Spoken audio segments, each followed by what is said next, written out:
I've seen a lot. Amid the celebrity allure of entrepreneurship, many exceptional entrepreneurs remain shadowed. Here, I team up with these hidden talents to unveil their challenges and successes. Dive in with me to unearth entrepreneurial gems, learn from our experiences, and get educated.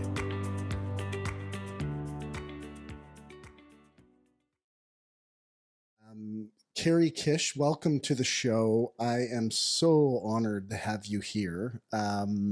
For some people who don't know you, you're a senior partner and CEO at a company called Culture Sync. I've known your husband for years. We sat on boards together, of course, and I've always considered Steve is your husband's name. Like Steve is like an unbelievably thoughtful and brilliant entrepreneur. And then when I met you, and I'd heard about you, but then when I met you, it's like, wow, Steve's so dumb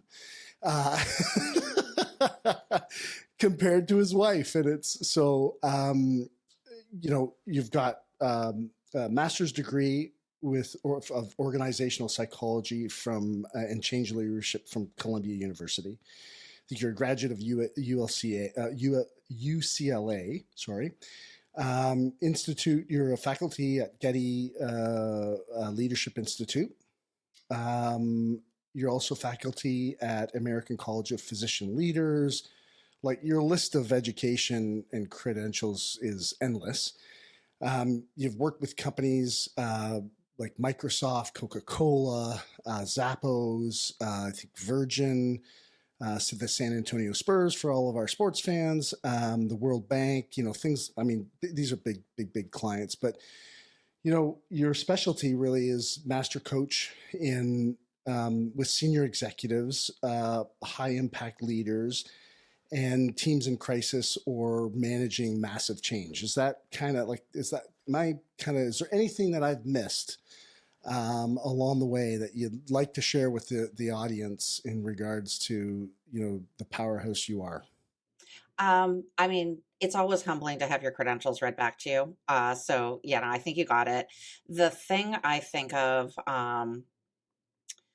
when I think of my leadership journey is one of the things, well, two things that have formed me more than anything are being married over 35 years and having four children.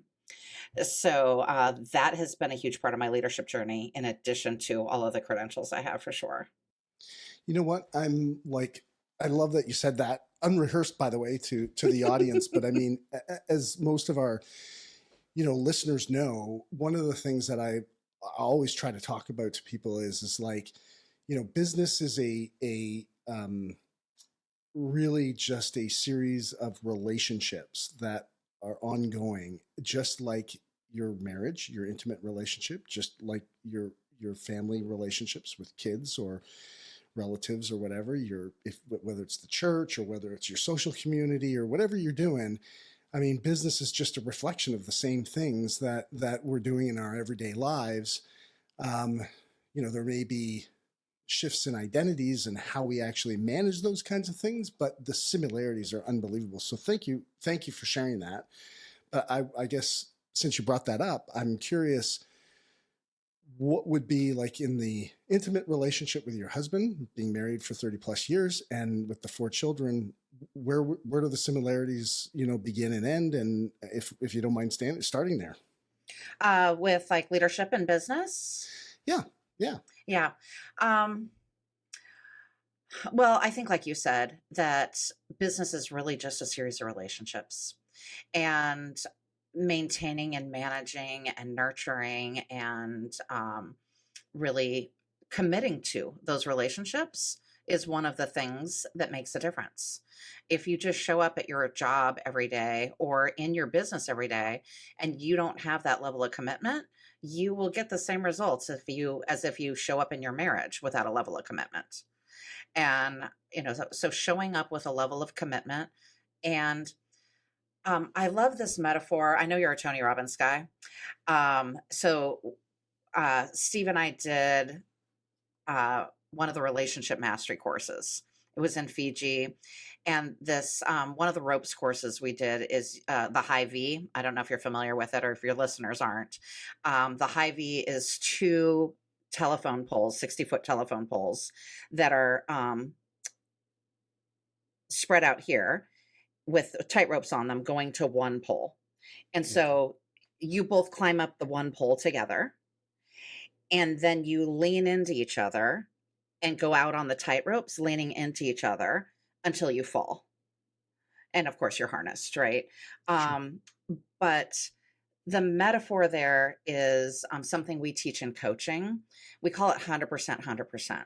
That in any relationship, you don't bring 50-50, you bring 100-100. Because if I bring 50% of myself when I'm on the high V, and my husband only brings 50% of himself on the high V, if we're both kind of holding back a little bit and we're trying to balance ourselves and not trusting each other and not leaning 100% into each other, we're going to fall. But there's this idea in relationships that it's 50-50. You know, I do my job, he does his job. And if anything falls apart there in the 50-50 world, like we're all fallen. It's all fallen apart. So when we talk about leadership and when I think of relationships, I love that metaphor of 100%, 100%, because I have to bring 100% of me every day, full well knowing that I'll have days where I'm sick. I'll have days where I didn't get enough sleep last night and I'm stupid, or I'm off balance, or I'm somehow attached to a particular path and maybe wanting to make a bad decision. And I've got my team around me, and them being 100% in that moment can capture me and support me when I'm a little bit off. So it's one of the things we think of, and one of the ways I think of my marriage as being a great metaphor for, how do I show up in my business? How do I show up in my relationships? One of the things I just loved about what you said there was, you can show up off balance, and then you use the word, and I can show up stupid. But Oh you said yeah. it in such a way that it was cute and fun and playful, because I wanted to draw a point to it because, when you said it, I kind of just smirked and went, that's such a great, I think it's a great way. Like most people go, oh, you shouldn't call yourself stupid. Oh, it's Right, like, yeah, right. sometimes we're sometimes we're just stupid, or, Oh yeah. we're, absent-minded or whatever. And you got to be able to laugh and joke at yourself. And just the way you said it, I thought was beautiful. So thank you for Right. that. Well, it's funny. We have one of our like uh what do we call it? Company policy. Like we have a company policy not to take red eyes. And the reason we have the company policy not to take red eyes is because we can't afford to show up stupid at clients. That's awesome. That's a really good policy, actually, because Uh-huh. you Yeah. show up and you're deadheaded, like Right, yeah, like right, right. Like, you're not serving your customer, and you're right. certainly not serving yourself, for sure. Right. Like they expect us to show up and be our best, and they're paying top dollar to get that, and I'm not showing up my best if I took a red eye last night. Yeah. I wanted to ask, like, one of the things that kind of popped into my head as you were explaining the 50-50, 100-100 thing was that, what would you say to a listener who's like, well, what's the difference, 50-50 or like 100-100?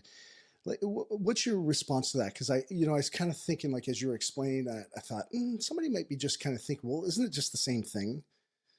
Yeah, that's great. I mean, I immediately think of um so 50-50. There's like a level of keeping score.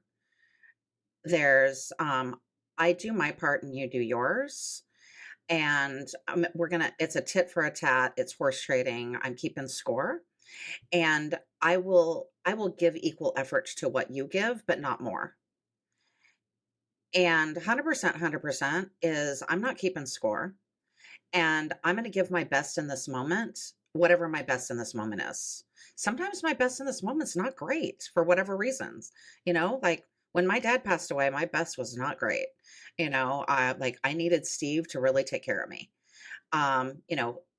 There are times in business where, like I'm having a particularly hard we've got a client right now that I'm having a challenge with. And I have a thing. I hate writing for the trash can. So I've got this client who's asking me for a proposal for work that I know they're not going to do. Like, I just know it's not going to get approved. I have other information. I know it's not going to get approved. And I don't want to write the darn thing. And so I had to go to my team, and I had to say, like, I don't 50-50. When I go to my team and I say, "Hey, I don't want to write this thing." My team says, "Yeah, you shouldn't." Like, they're not going to do it. We shouldn't waste our time. But that's not what my team did. My team has my back when I don't have my back. And they say, "Carrie, when you're your best, you write that proposal."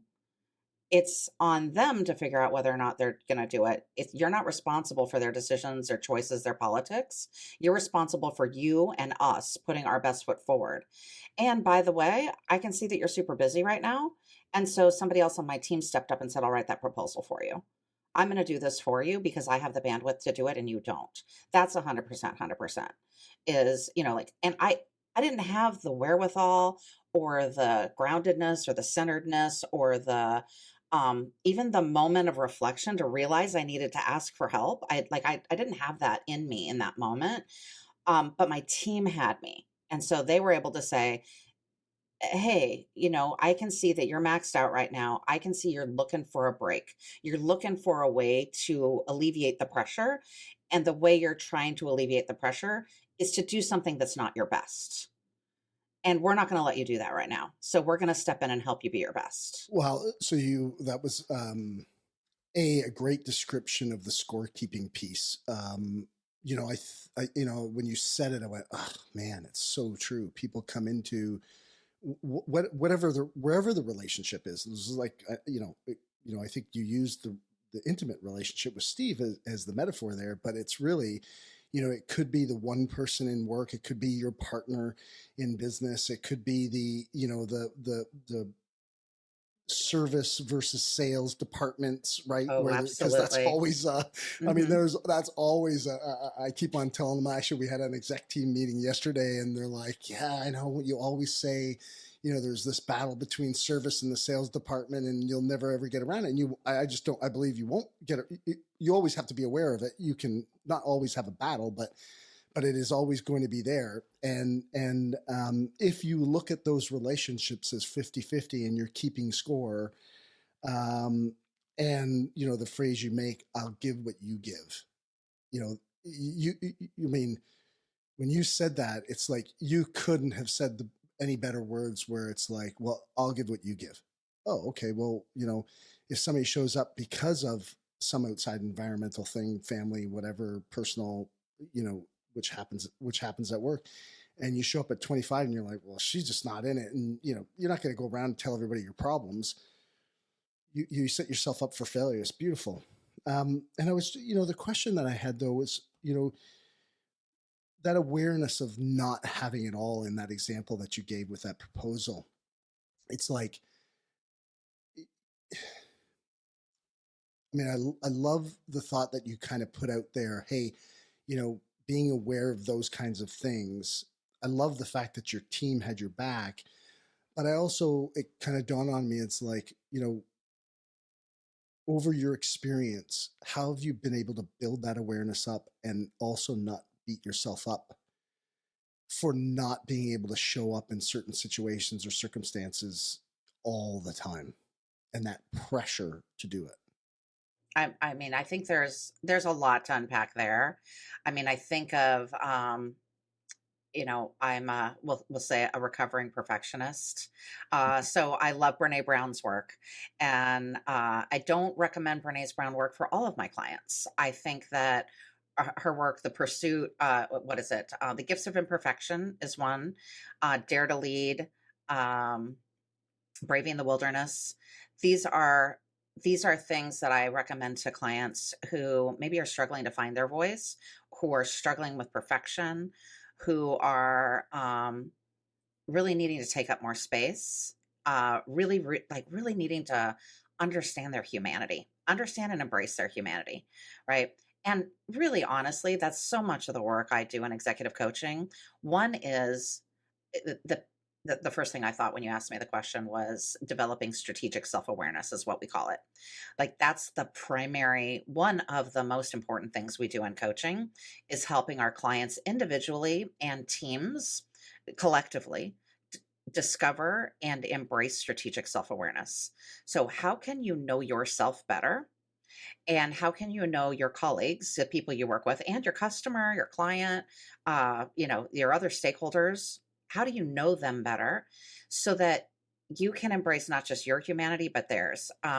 One of the things my dad taught me was don't fight nature, nature will win. Hmm.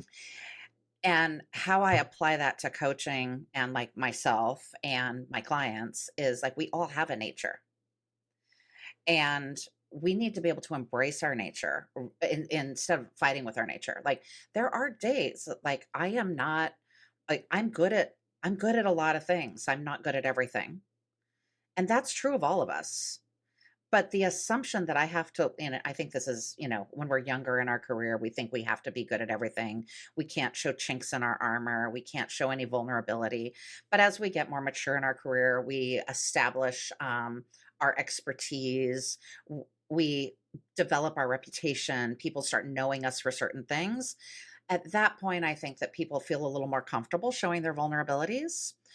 But I do want, I want to encourage everybody to like really embrace what you're good at, but equally embrace the things that you're not good at.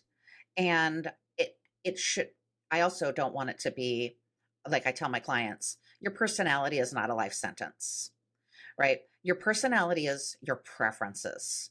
And when a strength is when you're doing something you're good at that energizes you. Well, there are all kinds of things I'm good at that don't energize me. And those aren't strengths. So I want to be in my strengths. I want to be doing things that I'm good at that energize me. But that doesn't mean that I'm not doing other things for my business that maybe are harder for me or take more energy or require more focus time.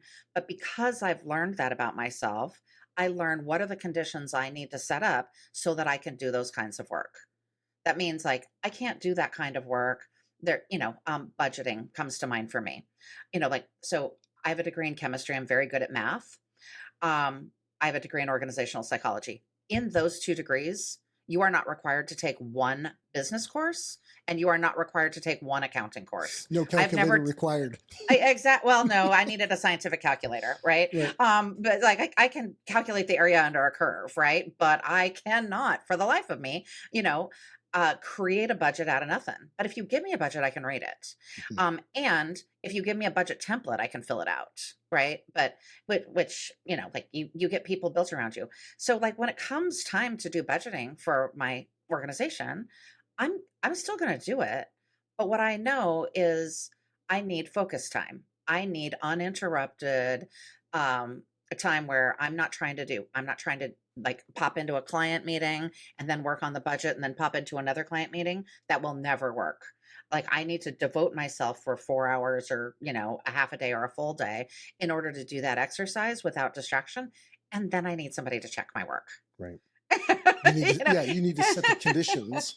Right. And not beat yourself up if it's, if it takes you longer than say one of your partners or one of the people that you work with. Right. Yeah. No, it makes sense. Can we, there's two things that I wrote down that I literally circled here that I would love to go back and unpack if you don't mind and just pick your brain on, which was one was developing the strategic self awareness, right? And then the other was the comment that you made, the assumption that we have to know everything. So I don't know whichever one you want to start with. I'm easy, but you pick, and I just love to dig because I really want the audience to kind of really understand. I think like from a self-awareness piece, like you just dinged one of my bells, you know what I mean? Like to me, it's like, I just think the core of is understanding the self, and that's the key to growth. So great. Okay. So can I test something with you? Absolutely. Yeah. You said I'm easy. Are you really? Like, I know you're like multiple choice. We're going to answer both of these questions. I don't care where we go first, but you don't strike me as an easy person. I'm easy. No, absolutely. I'm flexible about this question. Yeah. And I know you can start wherever you want, but we're going to answer both of them. But you're not an easy person. You're hard. right? Like you're Yeah, intense. You're and like your body's hard. Your life is big. Like you're intense. You live full out. There's nothing easy about you, right? That's what I'm talking about. Strategic self awareness. It's those throwaway lines that we use. mm, Like I say, "Oh yeah, I'm easy." It's like, well, bullshit. You're not easy. right, And that's like everybody around you knows that you're not easy. Um, but like, do you know that, right? right. Yep. And so we use a couple of different assessments, and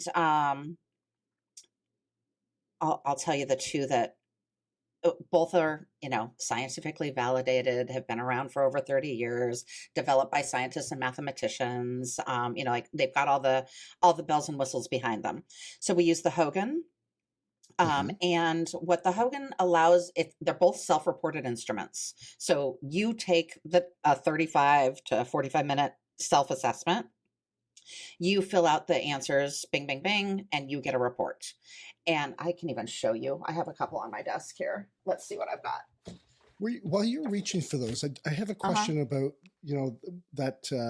that statement that I made, and because and I want to, just because I think it's good for me, but I think it's good. It's a good example for everybody else that's listening, because the comment I wrote was, we throw out lines that don't ring true as others would perceive us. So it's like if I'm at a table and I say, "Hey, I'm easy," and Right. you're Right. 100% right. I'm You know easy. You me. can feed me anything, They're but like, actually you "Fuck you, you cannot are." feed.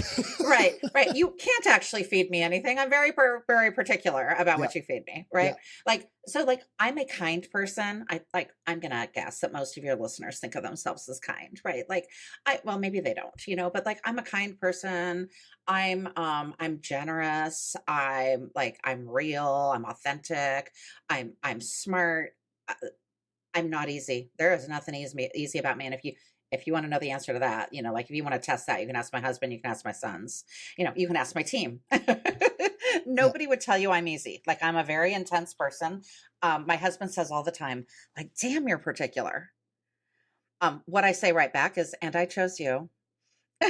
Very good. Very good. Yeah. That's very nice. There's no argument there, right? Yeah. So I'm just going to flip a few things on here for you to see what it looks like so we can talk about the Hogan. So like, Okay. it's just a ton of data. So when somebody takes this assessment, this is the summary report that you get. And so the yellows, the HPI, the Hogan Personality Inventory, it tells you about your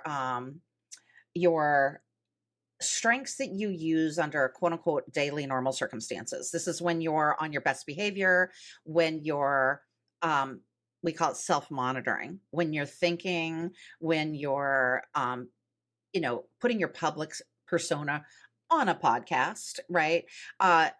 For a lot of people, that's at work or, with people you don't know very well. The reds, the second column. Hmm. That's the HDS, the Hogan Development Survey. These are the strengths that you use, underuse, or overuse under stress, under pressure, or when not actively self monitoring. So, stress and pressure, that's obvious. Not actively self monitoring. When do I not actively self monitor? I don't actively self monitor when I have positional authority. If I'm in charge, I own my company, you own your company. People like, I'm like, hey, you don't like it around here? You can go somewhere else, right? Like, I don't have to actively self monitor. I don't actively self monitor with people I have a high amount of trust with, right? Um, I might not actively self monitor when I'm not at my best. Like if you've had a couple of drinks, or if you are on cold medication, or you've taken a red eye, for example, right? You might not self monitor as well under certain circumstances. And then you'll use those strengths, use, overuse, or underuse. And then the blues, the MVPI, motives, values, and preferences inventory. This shows you, like, what's most important to you, what drives you, and what drives you under certain circumstances. So like, it breaks people's brains when they get these reports, because I didn't even show you the second page. Look, there's more, Oh, wow. right? So this is every scale on the front page has more data on the second page. So I just show you that to say, like, hey, there are tools out there to learn more about yourself. But even if you're just taking like an online Facebook quiz or you're taking Myers-Briggs, a lot of people have taken Myers-Briggs. If you haven't taken Myers-Briggs, I can like it's ENTJ. So we can do your Myers. Do you know your Myers-Briggs? I don't. No, I Okay, don't we can think do I've ever yours done. right now. What's We that? can do yours right. We can do it right now. Okay. So are you introverted or extroverted? I think it's funny that you have to think about the Yeah. answer. Well, because it's funny that you say that, because I define myself as the most extroverted introvert that you'll meet. I Uh-huh. really Right. love my alone time. But when I'm with people, I enjoy people and I enjoy their company and I enjoy especially deeper conversations. But if I would have to pick one of them, I'd say I'm probably introverted. Okay. So, like you and I don't know each other well, but like But you've seen me in action. I've seen you in action. For Do you know any true introverts? Or do you have any true introverts in your family or in your life on your team? Think of somebody who's probably really data centric, very, very shy, very Yeah. So I'm probably not an introvert based on that. I think that, maybe you're on the middle. So, like, it's a scale, right? Yeah. Introversion and extroversion is a scale. And the way Myers Briggs defines it is, where do you get your energy? Do you get energized by being around people, or do you get energized by being alone? Like, how do you recharge? I recharge alone. Right. As do I. I recharge alone. So when I was doing my master's at Columbia, they gave us the Myers-Briggs and I did what you did. I'm really an introverted extrovert or an extroverted introvert. Like I really need to recharge alone. And the introverts in the room rebelled against me. They're like, there's nothing introverted about you. Hmm. Like I am not, like I talk to people for a living. Like I talk to people all day long. So sometimes there's something called an ambivert. That's somebody who's in between, you can really flip back and forth. My husband, Steve, he's a true introvert. He listens more than he talks. He prefers to be alone, like really, truly, and honestly prefers to be alone. He can do social situations very well, but he is not energized. He's very, very drained by social situations. Mm. Needs a lot more alone time than I need. I do so much peopling every day, talking to people. I'm I talk to people 8 to 10 hours a day most days. And if sometimes it's one on one, that's a whole other topic. Is whether your strength is one on one, small groups, large groups. There are other things that we can look at. Um, but a true introvert finds a comment like, me and you saying we're introverted extroverts, that they're like, you have no idea. Like true introverts, like they do. I've got a couple of true introverts on my team. I easily do 8 hours of coaching a day. The introverts on my team, especially younger coaches, newer coaches, they can do a maximum of 4 because they need to recharge. Right. Right. So, and people like me and you who spend a lot of time talking to people, of course we get exhausted and we need some alone time. Right. And so that's like the result of being extroverted is, oh my gosh, I have to rebound and get some alone time.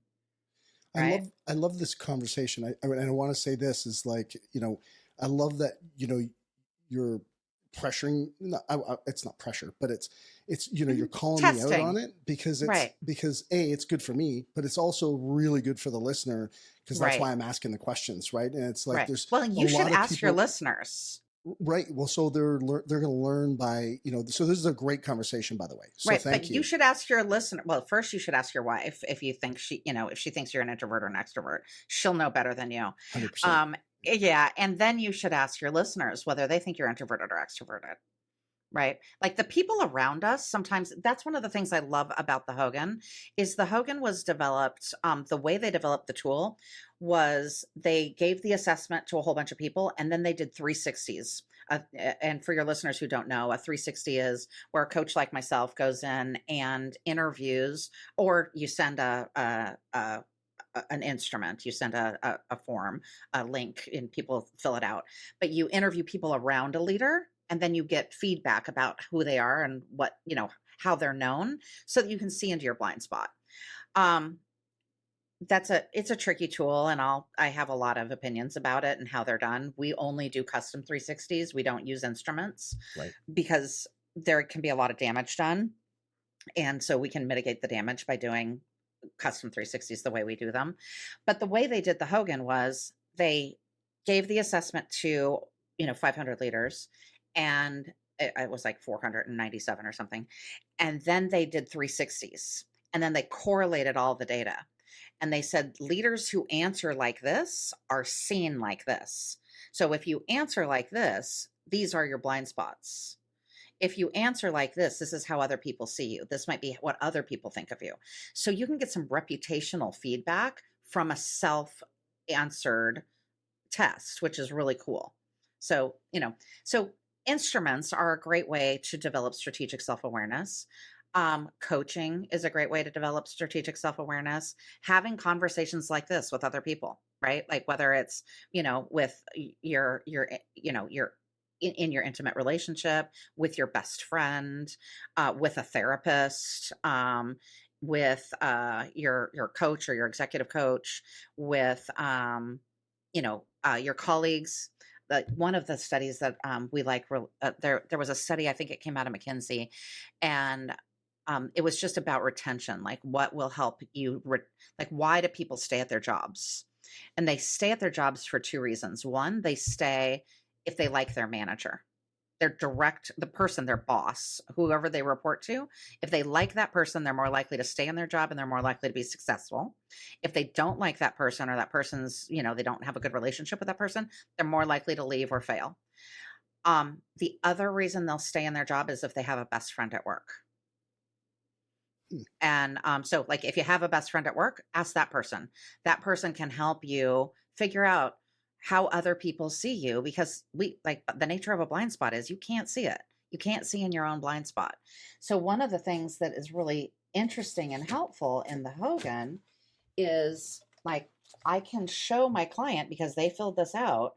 And I'm going to find one that shows you, this is actually a great example. So like right here, there's a lot of low scores up on the top. Mm-hmm. And so, I'll use the example of the interpersonal sensitivity score. So the interpersonal sensitivity score for this client is a 1. That doesn't mean that the guy's insensitive. My interpersonal sensitivity score is a 2, right? And I have a lot of empathy. I have a lot of developed sensitivity, but the quote unquote interpersonal sensitivity score is a 2, which means I'm going to be very direct. I'm going to tell the truth. I'm going to get to the point. But it also means, because my score is a 2, 98% of the people around me, all the rest of the people, are going to find me too direct, too straightforward, not diplomatic enough, not soft enough with my feedback, a little bit confrontational or provocative, right? Well, like that's all true. I need to, as a leader, be responsible for that. And when I see that data, I can go, oh, well, that's true. And whoa, 98% of the people around me need me to chill out a little bit. Okay, that's good feedback. Right. Right. I've never heard that about myself.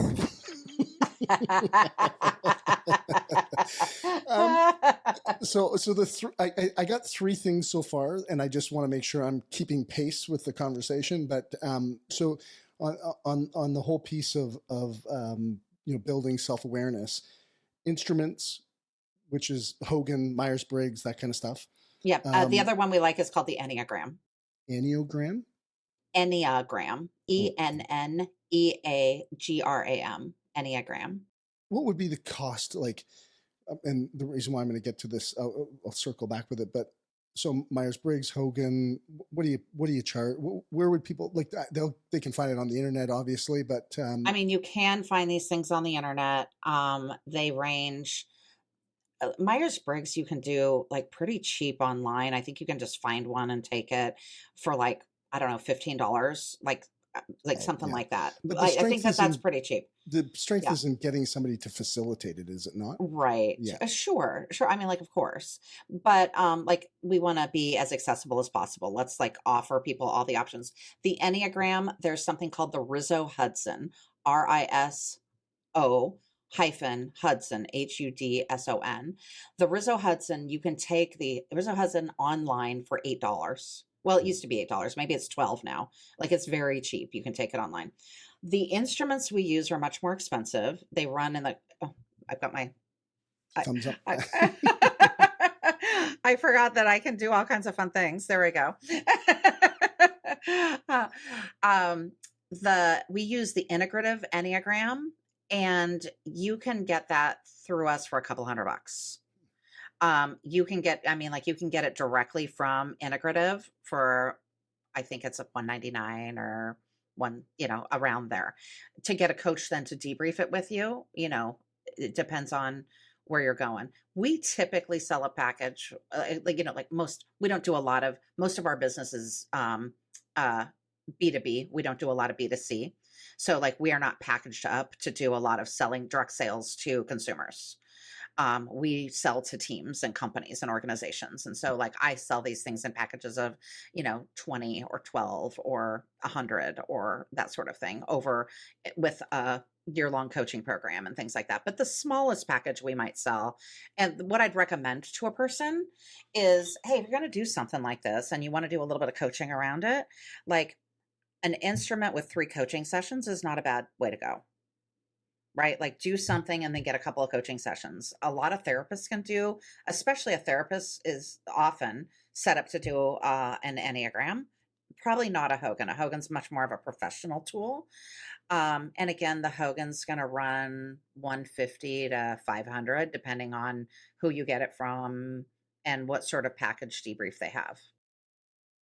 So it's interesting because I think this circles back actually because we had just released Dr. Tim's business conversation that we had this past couple of weeks here, and one of the things that he said is like I'm paraphrasing, but if you have if there's a problem in your business, you need to look at you as the leader first, and this self-awareness piece, like developing the strategic self-awareness,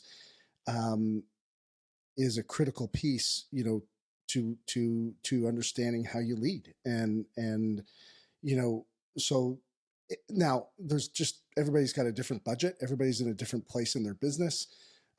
So I want to just try to give them some gauge of like, for the listeners, like you could do this for $8 to $15 if at the lowest level, and then probably spend up to, 1,000 or a couple 500, thousand a bucks. thousand. Yeah. Getting Right. along with Right. some coaching and all that kind of stuff. Right. But Yep. if you're serious about developing your business, you've got to be serious about developing yourself. And I mean, how important do you think that developing the strategic self-awareness is in terms of your coaching and the advice that you give leaders? Where would it rank in the process? I mean, I think it's pretty imperative. It's like it's the primary goal of every conversation I have. I mean, even this conversation I'm having with you, where I'm not your coach, and we're having a good chat, and I'm still like, I'm not going to let Dwayne leave here and think he's easy. Right. Right. Yeah. So like every Well, I know I'm conversation not I easy. have, There's no question. I know that I'm easy, whichever one you wanted to start with, but I'm not easy in general. Exactly. Yeah. No. There's Right. I know Right. that. Right. Right. Yeah. So like there's just I think it is, and I mean, there is nothing that will help you develop self-awareness or learn more about yourself than running your own business. I mean, through the successes and the failures, is very confronting. And, like you can learn it the hard way or you can learn it the easy way. Do you want to learn these things through an assessment and through coaching, or do you want to learn these things by losing a customer or by, because your customers will tell you the truth. Can you hear it? and so feedback is also really important. We're getting feedback all day every day, whether we're getting feedback from our customers, or we're getting feedback from our team members, or we're getting feedback on our driving. If somebody's honking at us, we're getting feedback all day long. Can we take the feedback, or do we blow it off? And so, like, people are offering you free feedback every day. And thinking about that and listening to that, s- and just paying attention to that. A form of feedback is somebody not answering your email, Hmm. right? Okay, they didn't answer my email. So was it too hard? Was it too long? Did I ask too much? Is it outside of their realm of influence? Is it something they're not interested in? Like, they didn't answer my feedback. They didn't answer my email. That's feedback, right? A lot of the emails you get back, it's really short, it's to the point, or they answered all kinds of other things, but they didn't answer the question I asked them, right? So we're getting feedback all day. We just need to choose to listen rather than blow it off. And So, not all feedback, not all feedback is usable. So that's helpful to have somebody to bounce that around with. yep. What other areas would there be that someone might not think about that is like obvious feedback that you guys coach and train, or maybe better asked, how can people identify that feedback and log it, journal it? Like, how can they learn from it? What would be the tools that you would recommend? Because I think this is really key stuff. Like you said it earlier, people just go and blow shit off all the time. Like Right, right, they're just, right, wow, whatever, that guy's right, crazy, or that person's, they're right, useless, or whatever story that they right, create about it. right, right. I mean, I'm thinking of so I had a brick and mortar health spa as like part of my journey.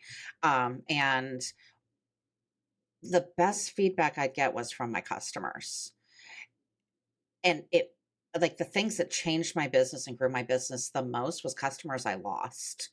And, like losing customers because you're not providing, like, it's not easy enough to make an appointment. And so they leave because it's too hard to make an appointment with you, right? You don't have somebody answering the phone, or you don't have an online booking system, or whatever it is. I was call, I ca- I live in the middle of nowhere in rural Wisconsin, and my hairdresser who lives in Madison just moved to Texas. So I lost my hairdresser. So now I'm looking for a new hairdresser, and I thought, oh, well, find somebody closer to me. I don't need to drive all the way to Madison. Like, it's 35 miles. I'll get somebody in my local town. And so I find the salon that like has good reviews and everything. I call them like 5 different times. No one ever answers the phone. You get a voicemail and it says, just leave a message. And I'm like, I'm not going to leave a message to say I want to make an appointment to become a new client. I Right. don't want, that's not the experience I want. Right. So, like, fortunately, and they didn't also on their answering service, it didn't say, if you'd like to make an appointment, please use our easy online booking at www.businessname.here. Right. They didn't do that. Had they done that, I would have just popped online. I did eventually, because I'm stubborn, pop online and find their online booking system, and I used that.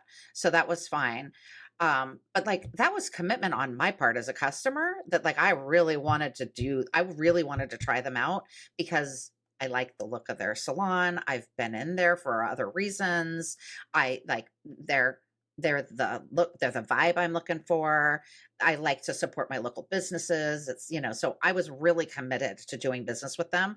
Most of your customers are not that committed to doing business with you. Right. They will get your phone voicemail once and never call you back, and you just lost a customer and you didn't even know it. Yeah. And Right? you shouldn't really, in truth, you shouldn't have to work that hard to become a customer. Like, No kidding. yeah, No kidding. that's insane. Like, once I get in that lady's chair, I will share that information with them.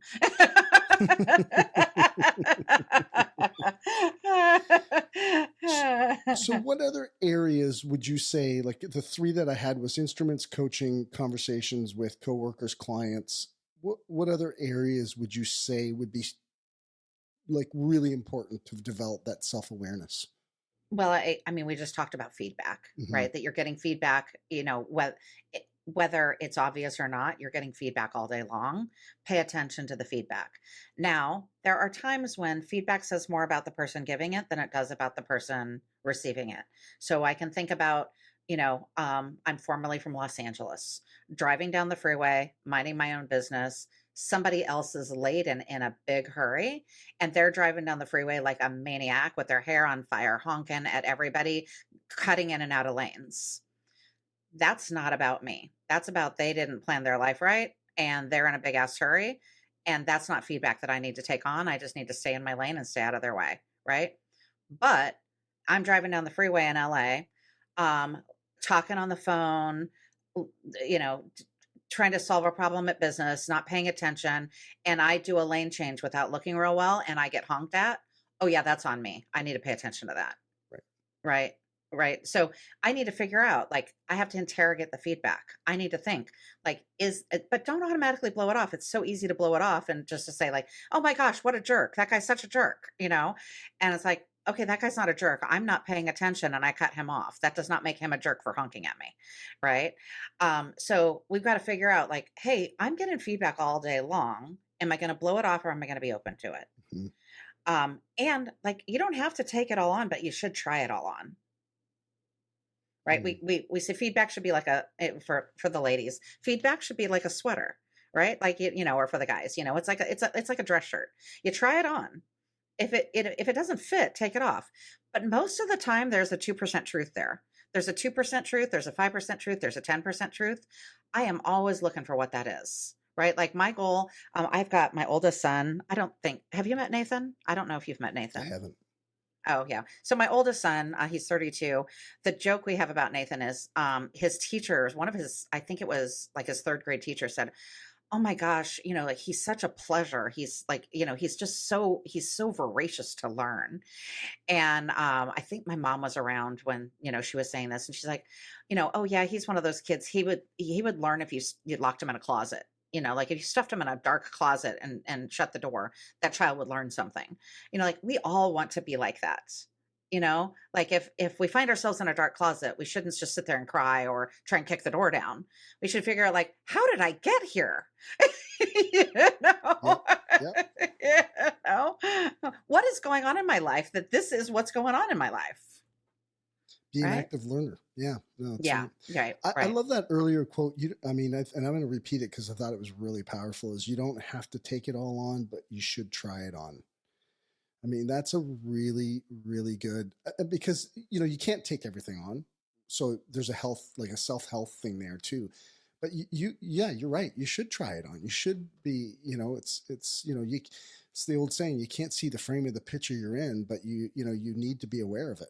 You got to know it's Right. there. So that's Well, awesome. and the other thing is, if you're, like your listeners, if they're owners, they're like if you have positional authority of any sort, right? Like and positional authority, or privilege of any sort.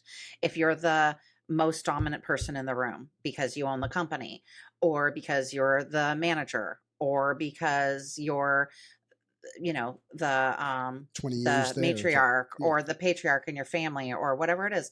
If you have positional authority, you have to listen even harder to get the feedback because it's much riskier for people to give it to you.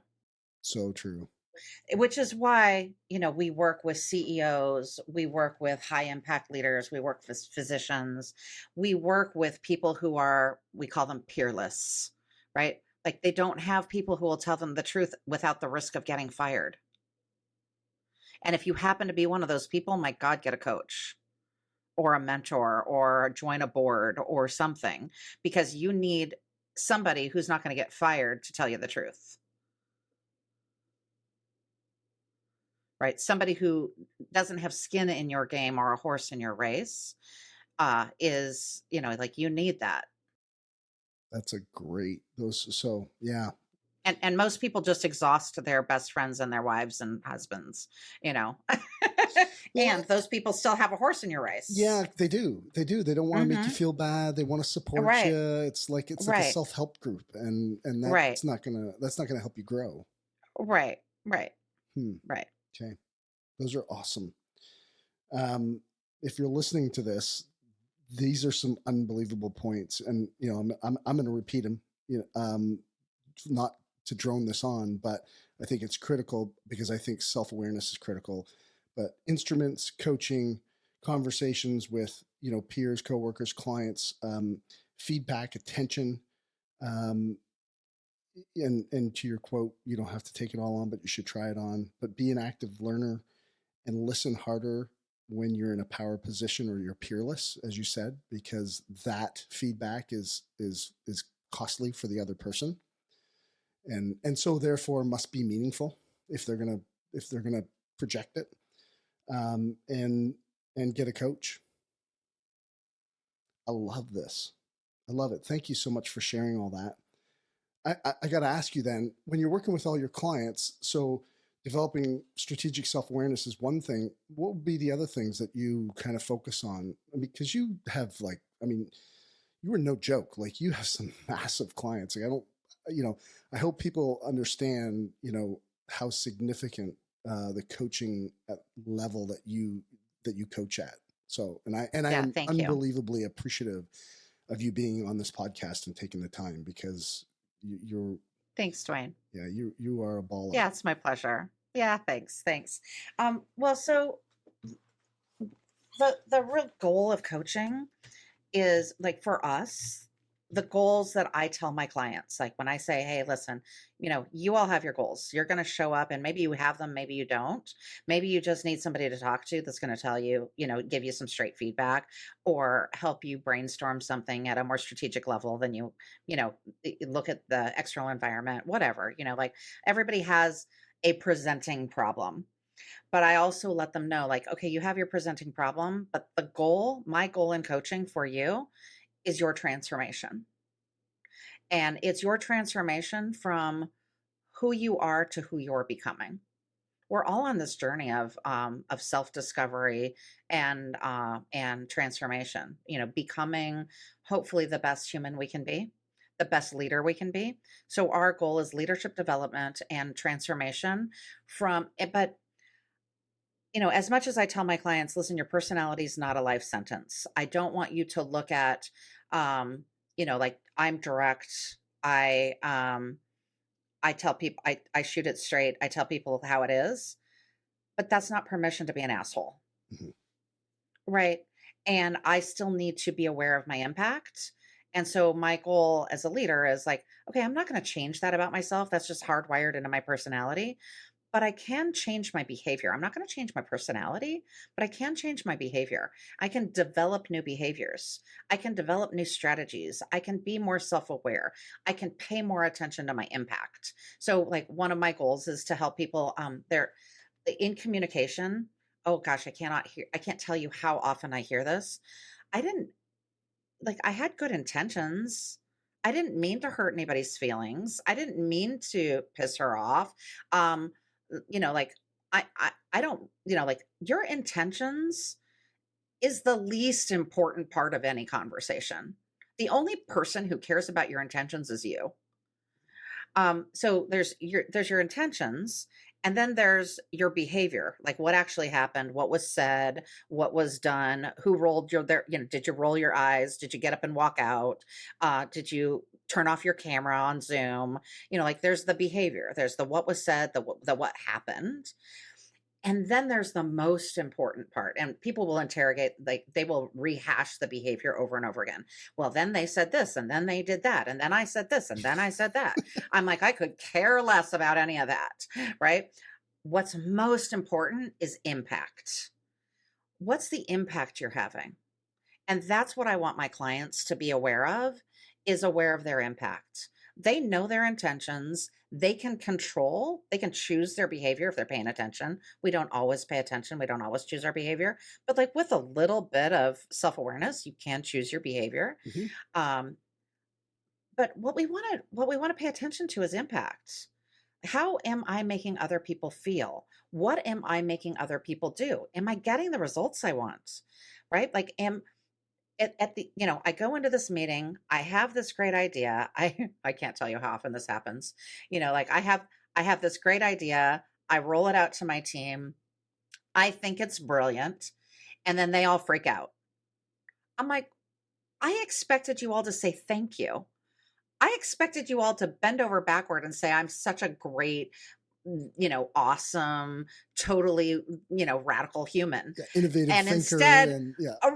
right, like you're the best, you're the best person at this. You're such a great coach. You're such a great CEO. Like we just love working for you. But no, like they're like, that's like a crazy idea, and like that's not what I want. And I don't want it like that. And I'm like, I expected y'all to say thank you, and you all freaked out.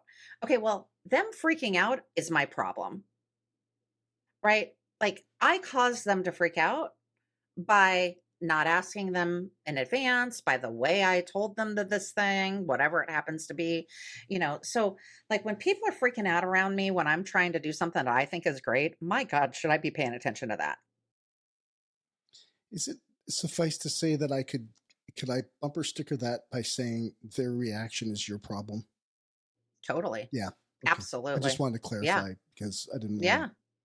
Yeah. Yeah.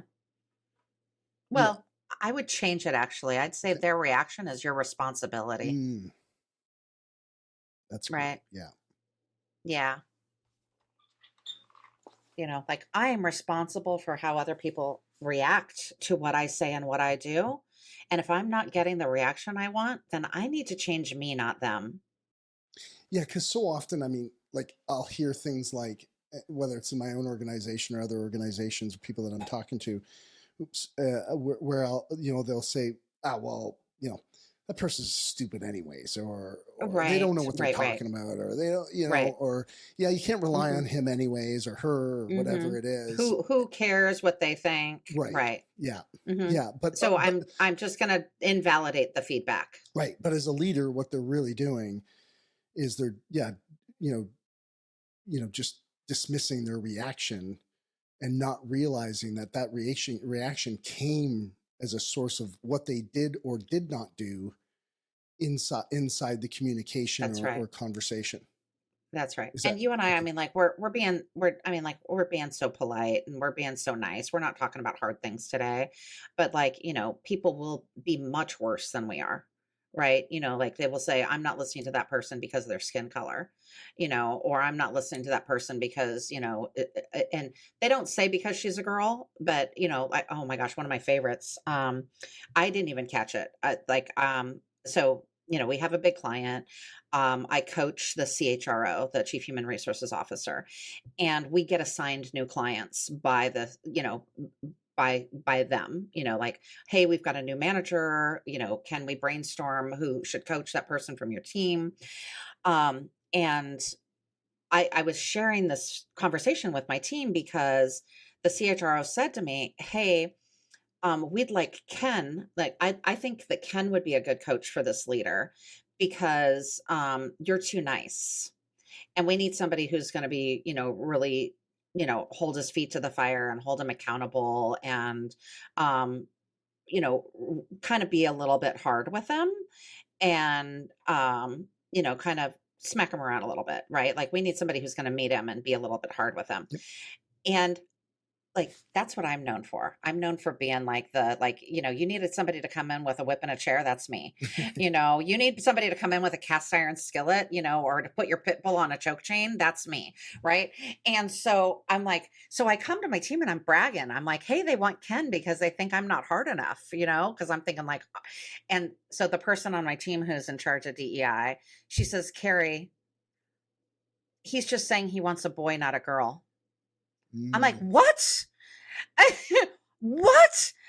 I'm like, that's just all those words. We're just saying we want a man to coach him, not a woman. right.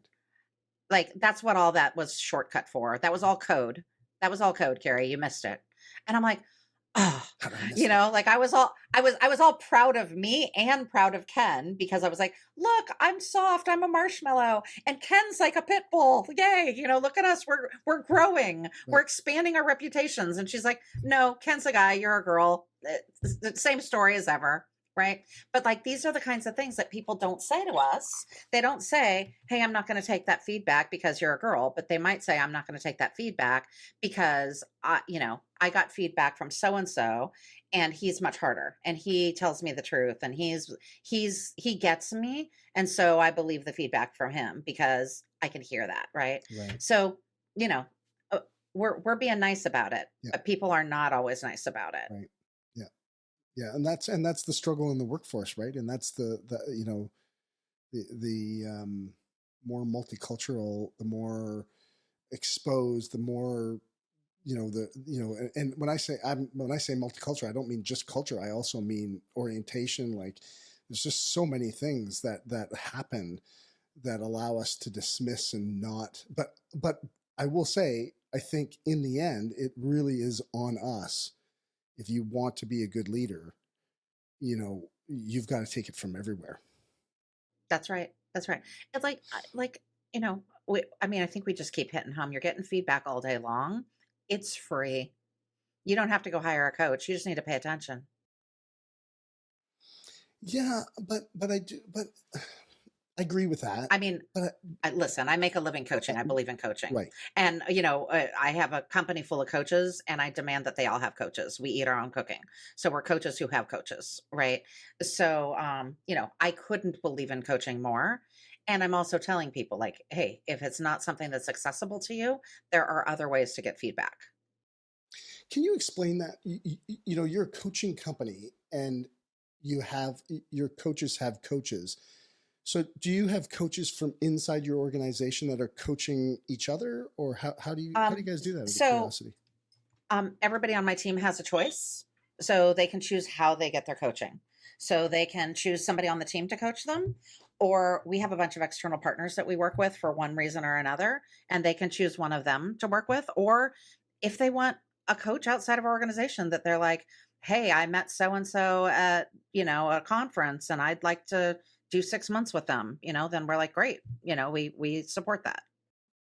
And what would you describe, like, for some of the listeners, and some of them have small business and small budgets, and some of them have bigger business, obviously. But what would be the range of what a coaching program would look like for, and where would you have it? Like, there's, you know, largely, we'll use a bunch of our businesses. Like, we have a whole bunch of, minimum wage employees that are customer service oriented. And then from there on up, there's, supervisor, manager, general manager, executives, whatever. Where would you start the coaching? What would it look like? I'm just curious on what advice you'd give to somebody who owns a company Well, and their what comes options. to mind, yeah, what comes to mind is Panda Express is what comes to mind as a case study. So Panda Express, is similar to what you just described to me, right? Like they've got restaurants all over the world. Not all, I don't know, all over the Yeah. U.S. I don't know how far they are, right? But all over the U.S. they've got these little fast food Chinese fast food. They're a company that believes in coaching. So I believe in their organization, and they're, like, they're making a lot of money. They're very sophisticated. They have been very successful. They're not in the startup phase that a lot of your listeners will be in. So I'm just using this as an example, and then I'll answer the what do you I think your listeners should do, right? But like what Panda Express does is I think managers and above, like a store manager is going to get a coach from Panda Express. But everybody else in that store is going to get coached by the manager. I'll use an example of another consulting company, like a lot of consulting companies, whether it's Deloitte or Huron or BCG. They require their consultants all to get coached, but they get coached by managing partners or like they get coached by, depending on your level, you get coached by somebody who's a couple levels above you. And now these people, some of them have true coaching skills and some of them don't. Sometimes what they say coaching and it's just mentoring. The distinction is that they're both helpers, right? They're both a coach and a mentor are both helpers. The distinction is where does the expertise lie? So, Dwayne, if I'm your coach, I am an expert coach, but I am not an expert in your business or your life. Mhm. I don't know the details of your business. I don't know how to run Coca-Cola. I don't know how to run Google. I don't know how to run healthcare. Like I'm not a physician. I'm not a, fill in the blank, museum leader. Like I'm not all these things. I can't be all these things. I'm just a good coach. And so as a coach, I ask you powerful questions, but I know that you're the expert. And my job is to be your partner, your thought partner, to ask you powerful questions, to challenge your belief systems, to help put new belief systems in place, to give you skills and tools for communication, and also to just to be that listener, because you might be in a peerless situation where you can't, as a leader, tell your fears to your employees. Like, I don't know if we're going to make payroll this month. Like, okay, tell that to somebody, not your employees, right? Like, they don't need to be worried about that, right? There are things that you shouldn't be telling, like if you have worries that you need to work through, you need to get somebody to work through those so that you can create some psychological safety for your team, right? So that's a coach.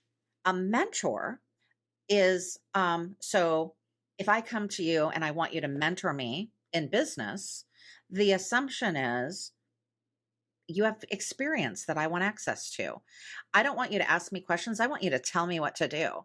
And so when I come to you and I say, "Hey, I'm not sure if I'm going to be able to make payroll," you're going to say, "What the hell? Let me see your, P&L. Let me see your balance sheet. Let me see your budget. Let's look at your business. Let's look at your numbers together, and I'm going to give you some advice." Like, you're spending way too much money on marketing for a business your size. You're spending way too much money on, T&E, travel and entertainment. You're spending too much money on Yaya. Like, why are you running your car and your trip to the Bahamas and your trip to Fiji and your trip to, Spain through your business? Yes, that's great if your business is healthy. Not so great if your business is not. Right. Yep. So, right. Like, as a mentor, you can just tell me straight up. So that's the distinction. A coach is not got the expertise. We assume you have it. A mentor has the expertise. So we've got these organizations who provide quote unquote coaching, but really what they're doing is it's a couple levels above providing mentoring. They're giving advice. They're giving, how does it work around here? How can I support you in growing up? So to come back to the question of what is your, what do we recommend for, your folks and when it comes to coaching? So the ICF, the International Coach Federation, they release a study on coaching like about once every 10 years. And I believe the last coaching study said that coaching on average is costing $250 to $500 US per hour. So again, US $250 to $500 an hour is roughly what coaching is costing. So like that's what you can get it for less and you can pay a lot more. And some people package it up, by the hour. Some people package it up. I personally we require our clients to get into 6 or 12-month contracts. I will do a 3-month contract for somebody I really like and that I think has a reason for being in a 3-month contract, right? Like I've got a high performer who has a specific problem that they want to work on this specific problem. I might do a 3-month contract with somebody for that reason. But in general, if it's like, I got a CEO or I've got a business owner, I'd say like, hey, we're not going to get anywhere in less than 6 months. So a 6 to 12-month contract is what we normally require. And we package that up as an annual, so you're going to pay that. We give you a 10% discount if you pay it up front, or you can pay monthly or blah, blah, blah. But like most coaches are going to offer something like that, let's see, who should get coaching? So if you can only afford coaching for one person, it should be like the owner but not an absentee owner, right? Like the active, the person, the active operating, most senior operating person in your business. So not an absentee owner, not somebody who's, um, not actively involved in the business. Somebody who's actively involved in the business, I'd get them coaching. Sometimes that's the CEO, sometimes that's the owner, sometimes that's a COO, sometimes it's, whatever, like you know your business, who that person is. If you can only get coaching for that person, that's who I'd get coaching for, because giving that person coaching gets those skills into your business, because that person learns the skills and then translates them into the business. Another easy way, and we do this all the time, is like I coach a CEO. I can think of like 6 examples, like right off the top of my head, of CEOs I coach, and I only coach the CEO in the business. And then what happens is 1 or 2 times a year, the CEO will bring us in to do a retreat for their leadership team, their leadership team or their executive team or their managers, and they'll bring in, and for us, like, I don't care how big the room is, like it could be 10 people, it could be 50 people, right? Like, you're like, the more you can put in that room, the more impact you can have, right? The more people you can reach. So I'm like, put 100 people in that room, put 1,000 people in that room. But they'll bring us in for like a team retreat. And maybe we'll do an Enneagram, and we'll do an Enneagram team retreat and help that team build some strategic self awareness. So we'll come in and do these retreats. So, like, that might be something you can do. For me, again, we eat our own cooking, we walk our talk. Like, we believe in leadership, we believe in coaching, we believe in building cultures, we believe in businesses that are sustainable, that, like, you know we want our we want our clients, the businesses we work with, to have really life-giving, exciting, innovative, um, human-centered workplaces where people can thrive. Like, we want leaders who can lead.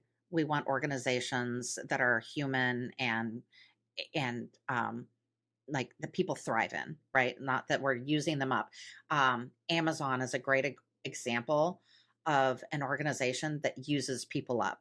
Like, they know we're Amazon, we can pay top dollar. And I mean, Jeff Bezos is on record of saying, like, we can churn and burn through people. Like, I'm not making assumptions. He's on record, like, with quotes saying, like, if they don't like it here, they can leave. They can go get another job, Right. right? They churn and burn through people. I think the average tenure at Amazon is 6 Oh, months. wow. Yeah, Holy it's terrible, smokes. right? Because people will bend over backward to get that on their resume. Now, I think that that is probably skewed by their driver population, right? Like, if you go into the executive population, it's probably 1 or 2 years, you know, or, corporate. If you go corporate, those numbers are probably a little bit better. The driver population probably skews that number down. I'm curious. But Sorry. No, yeah, go ahead. go. No, no, No, no. no. I'm like, I was just curious as you were talking there. The one thing that popped into my head was like, as the environment has changed through COVID and there's more people working remotely, how, what strategies can be employed by companies who may be struggling, now that we're on the backside of that transition, obviously, where they're like, what could coaching look like in the future now that we're more remote? How more important is it that we're more remote and we're getting coaching because we're losing the culture identity of our organization and things are shifting? And it just kind of occurred to me, and it not really occurred before, but when you'd said something that made me think about it. so I'm going to put a pin on the coaching question Sure. and just talk about, like, virtual culture. Okay. And if you want me to, like, include coaching as a solution to that, for sure, we can do that. But I think, like, building a virtual culture is harder than building an in-person culture. It is much harder, and you need to be much more intentional. And post-COVID, a lot of companies are not doing it. They sent their people home, and they've got them in back-to-back meetings without 5 minutes to pee, and without 15 minutes to eat. And, sometimes the company does that, but sometimes we do that to ourselves, right? Like, like, we are our own worst enemy on that one. Like, I say to my team all the time, oh my God, I looked at my calendar today and I want to fire whoever did this to me. Oh, wait, that was me. Like, oh my gosh, I should not be in charge of my calendar. I'm a terrible boss, but somebody help me here. Right. So we do this to ourselves. I have total compassion for anybody who's listening who stacks their days up because they want to get to their kids and they want to get to their life. And so they stack up their days. But post COVID, we're spending, the research says, at least 150% more time in meetings than we did pre-COVID, Holy. right? Because we don't have the water cooler stuff. But what's not happening is people are going meeting to meeting and there's no human touch. They're not doing the water cooler stuff. So, like, I would challenge anybody who's leading a meeting or leading a team that we've got some clients who just do this so well. A check and connect, right? Like, at the beginning of every meeting, do a quick go around, even if it's just a weather report. I want everybody to tell me your weather report, the weather report, like, how's the weather over there? Like, like literally look outside. How's the weather over there?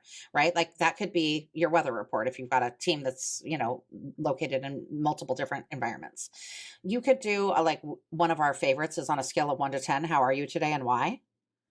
Right? Like it's a quick go around. Just, give me a number. What's your number? And in, one word or, in 5 words or less, why is your number that way? Right? Like I'm a 3 today because the baby was up all night. Like, okay, great. Good to know. That's really helpful to know if I'm sitting in a meeting with you and I expect you to catch all the details and then tomorrow you forgot something. Right. She was up with the baby all night last night. Of Yeah. course. Yeah. Maybe Right. that person's going to So, get a separate email going, hey, I know you're tired, so I just wanted to, be right. thoughtful and send you these Right. points. Yeah. Yeah. Yeah. Right. Yeah. One of my clients, they do every Friday they have they call it a team meeting. It's a team meeting. It's a mandatory team meeting every Friday. And they're a small team. I think they're like 10. They're 10 to 12, on a rolling basis. And every Friday they get together and they do a quick little icebreaker. And then they have a couple of people queued up to do like a show and tell, or like it's like when you were in school and it was like the little bit about me. Like they come and they do a presentation on something that they're doing in their life, whether it's personal or professional. Hey, something happened, like we're rolling out something new on on this team and I want to teach you all about it. Or so I don't know if I told you this. I'm a beekeeper. Like like I Yeah. have, I did know that. Yeah. yeah, yeah. Yeah. So I have bees, right? Like, I can teach everybody about beekeeping, right? Like, or, like this weekend in Madison is like two of my favorite events. There's a home garden tour and an art fair that I like. I love both of these things, right? So I could tell people about these things, or I went to the art fair and I bought this and I bought that, right? Like it's like, or it's, I went on vacation and here are the pictures from my vacation or whatever.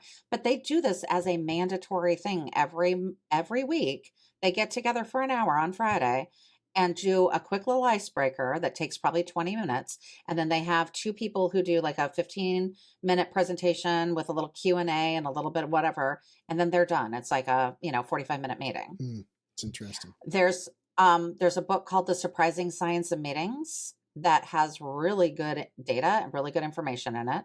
One of the recommendations is we default to a 60-minute meeting, and they challenge us to default to something else, like a 48-minute meeting, or like so most of our coaching meetings are 48 minutes. So at 45, I start wrapping up, scheduling the next meeting, answering any last questions, but I allow the full hour if something happens and we need to go the full hour. But in 12 minutes, you can go to the bathroom and eat lunch if you have to. You can make a phone call. You can walk the dog. You can take a power nap. Like you can do a lot of things in 12 minutes, right? Yep.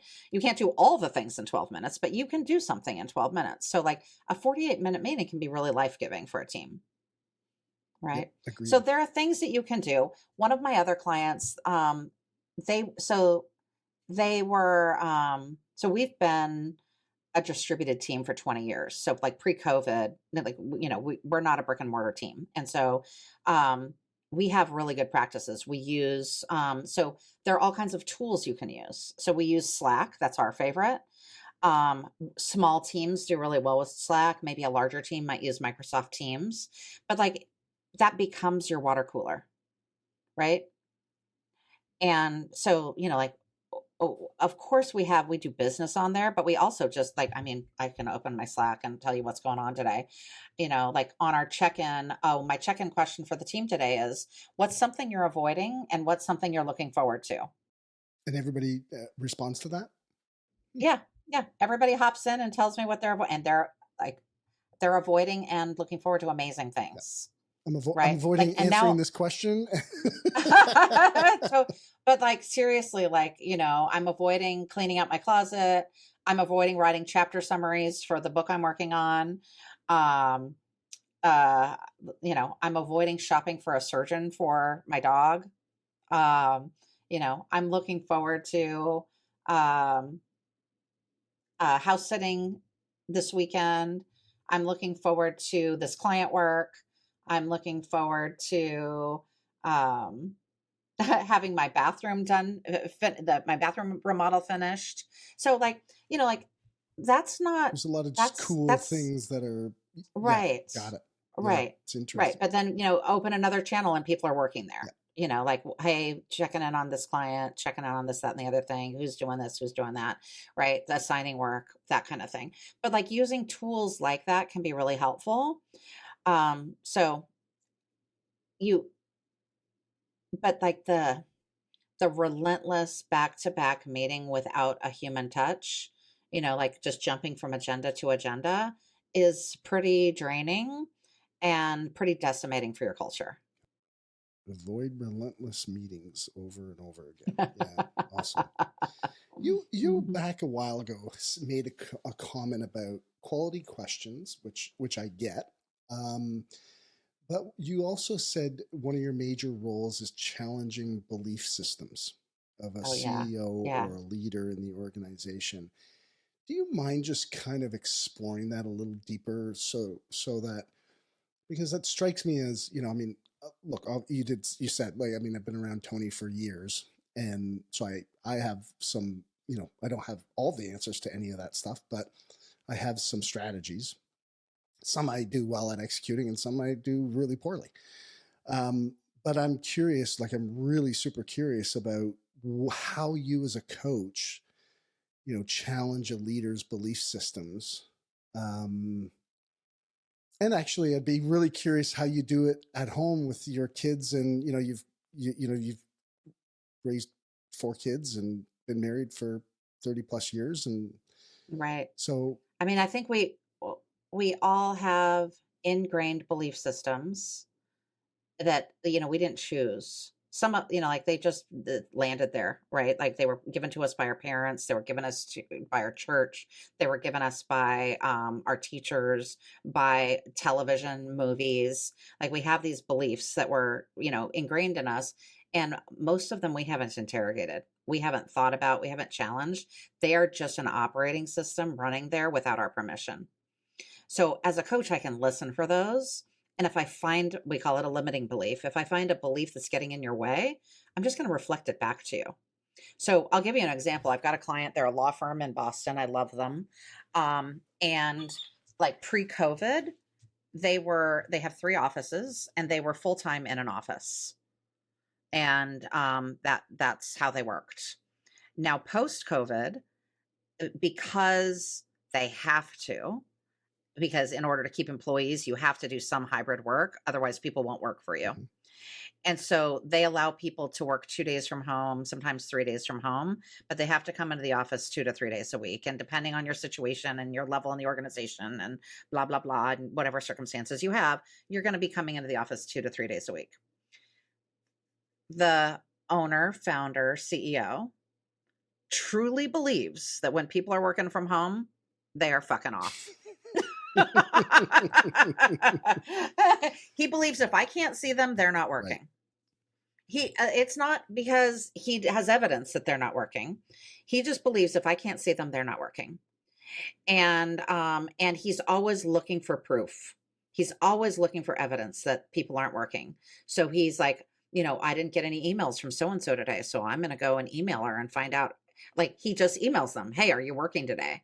And if you don't email back right away, he's like, evidently she was just like, watching telenovela. Like I have no idea what's going on, but she's not working. Yeah. No. So like there's a limiting belief, and like this comes from like this American, um like the way we have done business, like Western business, the way we have done business is trading dollars for hours, right? And maybe you have a service-based business where you have to do some of that, right? Like even healthcare was built like that, fee for service. Like you go to the doctor and the doctor gets paid by the insurance company for what they see you for, right? I saw a patient and they had this complaint and I prescribed them this medication, so I get paid this much, right? Like it's a fee for service model. Or I go and I get my hair done and I sit in the chair and then I pay her for doing my hair, right? That's the idea, is we're making an exchange, a value exchange, and the value exchange is dollars for time. Um, as our businesses get more sophisticated, as we're moving into the information age, as we've got AI as a partner in our businesses, and all the things that are going on, we are very much like in a lot of our businesses, we are no longer trading dollars per hour. We're trading dollars for results. So this law firm I'm going to go back to, um, their average case takes 12 to 18 months to resolve. So I have said to the CEO, I could care less what the lawyer's doing on a day-to-day basis, so long as they're closing those cases every 12 to 18 months. Right? Hmm. I don't care. Yep. I don't care if they're working 8 hours a day. I don't care if they're working 2 hours a day. I don't care if they're working 1 day a week. So long as they're closing these cases at the rate that I expect them to close these cases at, and that the things that are getting done are getting done. I don't care when they do it. I don't care where they do it. And I don't care how they do it. Right? I don't need somebody to show up. I'm not trading dollars for hours anymore. I'm trading dollars for results. So there's the belief system I challenged. I challenged the belief system of we're trading dollars for hours. And I've inserted the idea that we could be trading dollars for results instead. A way different idea for their Hmm. business. Hmm. Right. Now, it doesn't work for everybody's business, right? Like, if I've got a restaurant, I need people to show up. If I have a coffee shop, I need people to show up there to sell coffee to my customers who are giving me dollars for coffee, right? Yeah. And I'm paying them dollars for hours and for an 8-hour shift, right? Like that's a reality of that Yeah. There's a business, but I'm not going to challenge that productivity. There's belief. a productivity that you're looking Right. for every staff member. It's, yeah. Sure. There. Yep. Right. Right. So, so definitely, but as a coach and as a leader, we can all be listening for limiting beliefs. And you mentioned like at home, right? I'm trying to think of probably my favorite example right now is uh, my brother just moved cross country. My brother just moved from California to Wisconsin, and he bought a 60-acre cattle ranch. And the house on the ranch really desperately needs work. My brother is it runs in the family. We're very positive. My brother's a very positive guy. He's positive. He's like, he looks at the bright side. He always thinks things are gonna, like, he's just a positive thinker. And he is sometimes not totally attached to reality. So he believes that he's gonna flip this house in 30 days. Like, okay, 100% of us, everyone around him knows it's gonna take 3 to 6 months. Um, you know, Steve's banking on 12. Like, we're taking out bets on how long it's going to take to flip this house, you know. But my brother, he's so aspirational. He truly and honestly believes it's just like, I can just work harder. It's just going to be, it's 30 days because I really want it done in that amount of Right. time. Right. Yep. So, like, this is something that like is in my brother's personality. And like, if we look at his personality profile, we can see that he's an aspirational person, that he's positive, that he's fun to be around. He's going to be a good time to be around, but he's going to chase bright, shiny objects. He's not going to want to deal with things that are unpleasant. He's going to want to be focused on the fun stuff, and he'll just work harder to get it done. Right. Like, that's just his attitude, right? Hmm. Not a bad attitude, but like, hey, we want to challenge that. Like, he has a belief this is going to get done in 30 days. We all know that's not attached to a lot of reality. So then what are the skills? It makes me like kind of ask or wonder, like, what are the skills that you use or you guys teach your coaches to listen for those limiting beliefs? Like, if Mhm. you're Right. a leader in your organization, or even if you're dealing with your kids and you're just, because I think there's actually questions. One is, how do you identify a limiting belief? What are the things you're listening for? But then I think the other, which is probably more important, is how do you address it? Because so many people go, no, no, no, that's not true. You shouldn't think that, or blah blah blah, and they just dismiss the limiting belief, or yeah. Right. Well, you mentioned at the top of our call, like when I said, oh, I can't afford to show up stupid. You were like, oh, that was really cute how you said that. Like, I wouldn't normally tolerate one of my guests calling themselves stupid, right? Like, you were listening for that. That got your attention. You heard it. And you would have challenged me had I said it in a different way.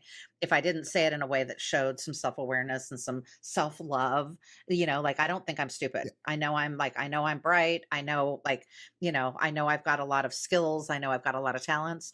And there are days when I show up stupid, Right. Right. like, Yeah. right? But I'm not stupid. So what I'm listening for is the identity statements. Like that is somebody saying this about who they are? Like identity and behavior are two different things. So, like I'm not so worried about what people, when people are talking about their behavior, like what you caught is I showing up stupid is a moment, and it's circumstantial. It's attached to how much sleep did I get. It's attached to, you know, um, what else is going on in my life? Was I on a red eye? Like am I dehydrated? Did I have a hard workout? Like whatever, right? Like it's attached to certain things. Am I overtasked? There are things that are attached to it. It's circumstantial, as opposed to me saying, "Oh my gosh, I'm so stupid." That's an identity statement. Got it. So I am, and so that's what I'm listening for, is I'm listening for those identity statements. What's really common right now, I'm gonna share the problem, and then I'm gonna share the solution. Well, I'm gonna share like a solution. It's not the solution.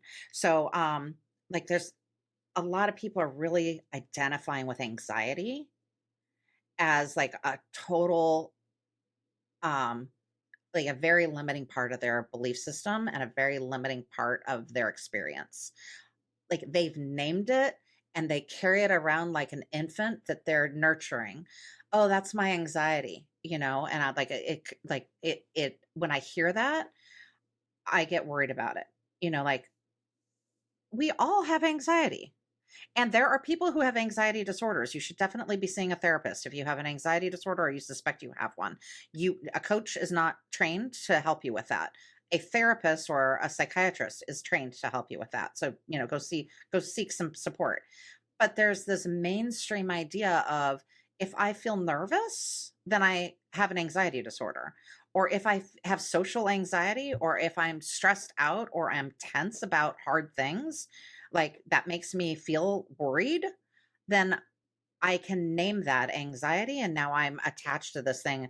Oh, well, my anxiety. I can't tell you, like when I hear that, my antenna goes up. It's like, okay, well, if the person truly does have like, something that they're working on, let's get them into therapy and let's have them work on that. But if I had a client just yesterday who was, saying, "Oh, well, you know, I um I just have so much anxiety about this, that, and the other thing, and then I have guilt about this and that." And I'm like, "Hey, have you seen the movie Inside Out 2? Pixar is doing such a great job with their movies." So the movie Inside Out 2 is actually helping people figure out a healthy way to deal with their normal human emotions. And the thing is it is normal and it is human to have emotions. But what we do is we blow them up into like their own personalities, and Inside Out has done that. Like anxiety is a little character, you know. But the movie also gives you strategies on how to put anxiety in its right place and to say, "Oh, I'm experiencing some anxiety. What do I need to do? Do I need to be more prepared? Do I need to get some sleep? Do I need to, um, you know, talk to somebody before I go and do this thing?" Like there are things you can do, but to take it on as part of who you are and to take it on as your identity might not be serving you. And frankly, a lot of the shit that we say about ourselves and other people is all made up. It's not necessarily Yeah. true. And if it's not true and it's all made up, you might as well make up something you like. you Instead of making up I have anxiety, why don't you make up I'm a rock star? Like, or I'm a badass, or I'm unstoppable. Like that could be as true as I have anxiety. Well, and I mean, I think this, I mean, to me, this is a pandemic. Like when you talk about pandemics, I just am starting to see anxiety as a pandemic, or at least an epidemic, of significant proportions, because you're right. People are carrying it around, coddling it like it's their little baby. And I'm not being dismissive to people who have anxiety. Exactly. I Right. know people who are anxiety, who have like an anxiety disorder. But if you put 100 people in a room, it's not 50. Right. Right. But I also think that we are diagnosing, or there are people diagnosing, We're and we're self-diagnosing, and none of us are qualified to do that, right. right? We're self-diagnosing, and we're not qualified Yeah. unless a therapist or a psychiatrist has diagnosed you. I would, I would be hesitant to take on that label. And frankly, I'm not a fan of any label. Like, even when we do these personality assessments, one of the reasons there are so many fields on here is because it would be really hard to label yourself, you know, and we try to avoid allowing, one of the things that people will say to us is like, oh my gosh, is this proof that I'm a psychopath? I'm like, well, I'm not exactly qualified to diagnose, whether or not you're a psychopath, but you look normal to me. Right. No. Well, but do you think that that is sometimes, um, if people can't position themselves or believe that they are like the best at something, or great at something, or even good at something, then they have to be, bad at something, because it gives them the equal significance of being, well, I'm bad at this, or I'm a psychopath, or I mean, sure, sure, sure. I mean, it can be a way of getting significance for sure, right? And also getting attention, right? Like, wait, I use this thing to get attention and to avoid accountability, right? And that's another, like when we're talking about limiting beliefs or patterns that we want to interrupt with our clients, I will call that out, and when you ask me, like, how do you say that to a person, like, how do you point that out in a way that they can see it or hear it? I might just say, like, hey, I just heard you say this thing, like, I have a lot of, I have a lot of anxiety, or I'm worried I'm a psychopath, or I'm stupid, and I'm like, is, is that true? Have you been diagnosed? You know, I did have a client who, I'm like, have you been? Yes, I've been diagnosed. I'm like, are you on medication? Yes, I'm on medication. I'm like, good. right. Can you get more? How can we support you? How can we support you in getting more? Exactly. Right, right. My former business partner, he said to me, Mm, I told you, I'm like, I'm the one who takes on the hard cases. I love a hard yeah. case. Um, and he called me up one day and he said, how crazy does somebody have to be before you won't coach them? And I'm like, "Oh, bring it on." And I have lived to regret. He gave me 2 clients that summer that, like, one of them is still, like, occasionally in my radar that I just cannot shed. Um Oh, wow. That's funny. So, Yeah, it Carrie, is. we have been through a windy road that started with, I had two questions. One question was developing strategic self-awareness. And we've been on a windy road ever since. And I know that you have a hard stop here, like in 15 minutes. But the other question that I had for you that I don't want to get lost on also, uh, and my apologies for, going down that windy road, Not at but all. but I think it's been awesome, and has served, the audience, and it certainly served me. But we're also talking about the other thing that I had mentioned was the assumption that we have to know everything, Oh, or right. that perfect Right. that problem of, you know you know being a, perfect. Right. I'm just curious, like, what's your coaching advice for people? Because, like, I mean, that's a very, especially with, like, people who start their own businesses, and they feel like Mhm. they have to have all the Right. answers. They've got to be able to come up with all the solutions on their own. There's very few people like this. I don't know what the percentage would be, and you maybe know because you're in the industry, but how many people actually get coaching, especially in the small business environment? Um, Mhm. Right. because they just think, well, it's my business. It's my problem. I got to deal with it. You know, Right. whatever. Right. Well, so I mean, to the point of perfectionism and needing to know everything, I think we've talked about it a little bit. Like, we went down the route of getting to know yourself. Really, really, really, like my advice to your listeners is um, figure out what you're good at and do that. and outsource, like get other people to do the things that you're not good at, right? And you cannot completely abdicate your responsibility for any part of your business. You got to keep an eye on it.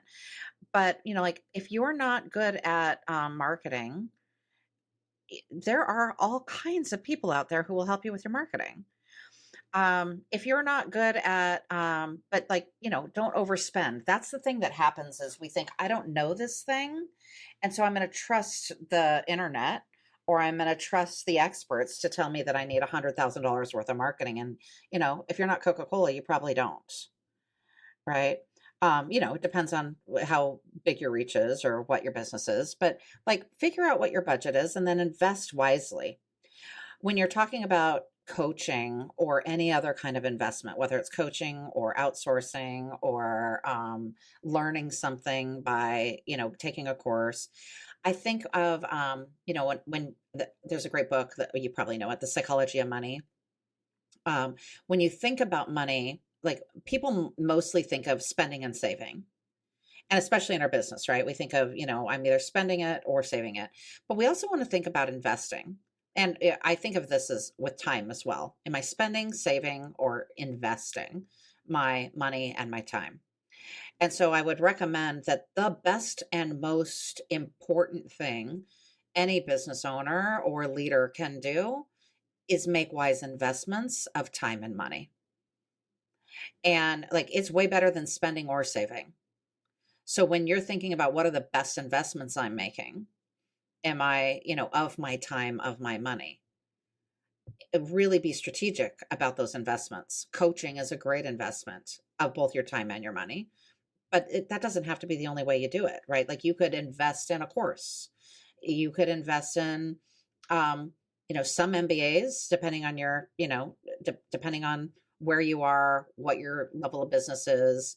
But like sometimes you need a little bit of education, but sometimes you don't need a lot of education. Sometimes you can go to a 4-day seminar to get the basics, to learn enough to manage that part of your business.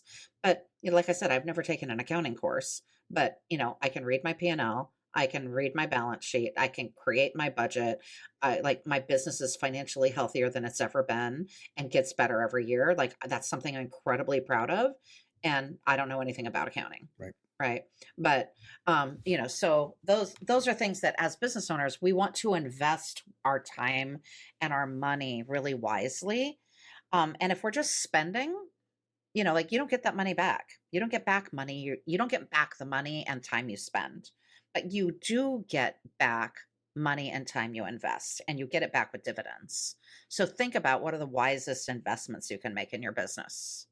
I like that. It's great advice.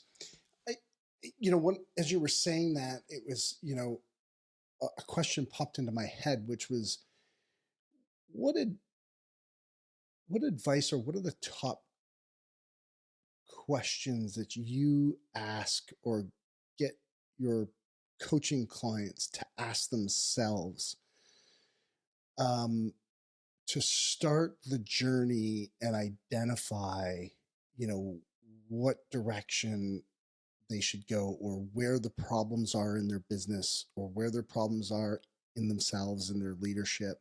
It's like, where do you kind of start with people?